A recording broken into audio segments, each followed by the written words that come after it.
সবাইকে। তো আজকে সকাল থেকে বৃষ্টি শুরু হয়ে গেছে। তো আজকে আমার সকাল সকাল রান্না হয়ে গেছে। দাদা যেহেতু একটু সকালবেলা দোকানে বসেছিল, তো আমার সব রান্না কমপ্লিট হয়ে গেছে। তো আজকে রান্না করেছি ভোলা মাছের ঝোল, আর এদিকে হচ্ছে মোচার ঘন্ট।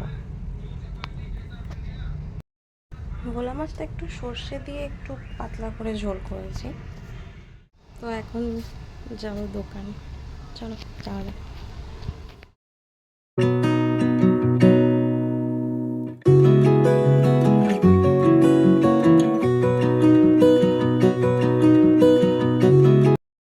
এই সবে স্নান করে আসলাম, তো এখন পুজো দেবো। তো চলো তোমাদেরকে আমার ঠাকুর ঘরটা দেখায়।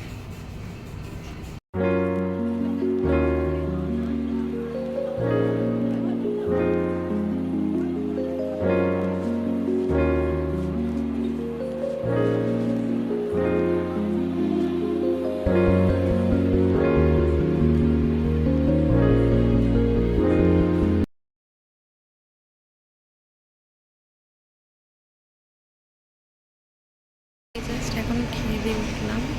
তো ব্লগটা এখানেই শেষ করছি, আর বেশি লম্বা করছি না। তো যদি আমার ভিডিও তোমার ভালো লাগে, তোমাদের ভালো লেগে থাকে, তো প্লিজ সাবস্ক্রাইব করে দিও, লাইক একটা কমেন্ট শেয়ার করে দিও। তো আজকের মতো টাটা।